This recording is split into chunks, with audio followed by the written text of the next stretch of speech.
felt an instant spark with someone only to end up feeling anxious, overthinking, and questioning your worth? Then this video is for you. Today I'm talking about the 5 red flags that women often confuse for chemistry, especially if you're the one who's used to doing most of the work in your relationship.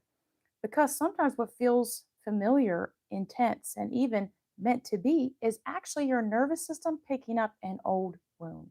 Let's break it down. The first red flag is instant intensity that feels like a soul connection. You meet someone new and there's fireworks, you have deep eye contact and hours of conversation. It feels like you've known them forever. You know what I'm talking about? Okay. But here's the truth: when you've experienced emotional inconsistency or trauma in your childhood, intensity can feel like love because it mirrors the highs and lows that your body is used to. It kind of feels like you've known them forever, right? Here's the thing: healthy love builds slowly. If it feels very intense and like a roller coaster from the beginning, then it's time to take a pause.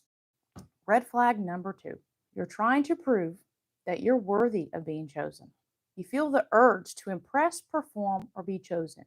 You want this guy to think you're the prettiest, the smartest, the most successful, the funniest girl he's ever met, right? You start over functioning, which is looks like initiating, fixing, analyzing his every move. This is when you feel like you're auditioning instead of relating and actually able to be your real self. That's not chemistry, that's an inner wound. Red flag number 3: emotional unavailability feels mysterious or magnetic. Okay? He opens up just enough to hook you and then pulls away.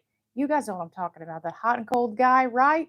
Yes. He is bad for your mental and emotional health. You call it mystery, but what is actually experiencing is emotional unavailability. Okay? If you're constantly trying to decode him or earn scraps of connection, it's not romantic tension, it's anxiety. Okay? So, my story, I was with a guy who was very hot and cold, and this is exactly what would happen. So, I was very anxious attached, right? And he was an avoidant. So, what would happen is he'd come on really strong, did a lot of love bombing, right? That's how they hook you, right? They find exactly what you want and then they give it to you, like overwhelmingly so, right? And it's just you get caught up in this like whirlwind romance. And then what happens is they cool off and distance themselves, and then you're the one chasing them. Okay, well, eventually you're going to be like, I'm tired of this shit. And you distance yourself. That's when they come towards you. That is the hot and cold. And it's addictive and it feels terrible. So, real love feels nice, warm, and cozy. It feels really like anything is possible. That's what you want to look for. What you don't want to look for is you're on edge, you're anxious, you don't know where you stand with them, you're constantly trying to get more attention. You see the tiny little scraps, but it's never enough. So you're feeling needy. Okay. Good relationships meet your needs, they don't make you feel needy. And then you blame yourself and you feel responsible and you say, oh my God, what am I doing to cause this? And you think it's you. Honey, it's not you, it's them. And if you think you're too much, you're not too much. Okay. They aren't enough.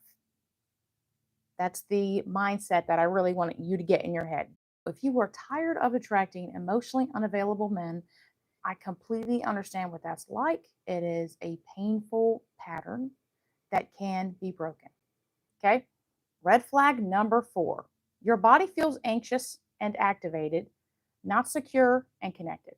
So, this is going to look like you thinking about him constantly, but not because you feel safe. It's because you actually don't feel safe. You're analyzing text, you're questioning what you said, worrying if you're too much. Real chemistry doesn't leave you in survival mode. How I love to think about it is a fire, right? When you start a fire, it starts off small and gets bigger. Healthy relationships start off slow and warm. Over time, they build to get hotter. Okay. Unhealthy relationships start off really intense, like there's an immediate roaring fire, and then they die down. It's like they work backwards. So we want the slow burn to lasting love, not instant passion that's going to die off in a couple months. Okay. Red flag number 5: you ignore your body's cues. This looks like you feel tight in your chest, your gut is easy, and you can't sleep, but you override it because you want it to work. Okay? It's really easy to ignore your intuition when your body is constantly anxious and you're worried and you're overthinking. You can't hear your intuition when you're overthinking. It's important to know how you feel with them and when they're not around. When you feel anxious with them and when they're not around, those are big red flags. Okay. What you want to feel is calm and secure and emotionally safe when they're there and when they're not there. Okay. Overachievers, I'm an overachiever. I can't do anything half-assed right. I always got to like go for 100%. We are great at pushing through the discomfort, but relationships aren't supposed to feel like a performance review. Okay. If your body doesn't feel safe, then neither is the relationship. If this hits home, I want you to know you don't need to work harder to earn love. Okay. You don't need to shrink, chase, or abandon yourself to keep someone's interest. You get to be chosen without performing or earning their love and attention.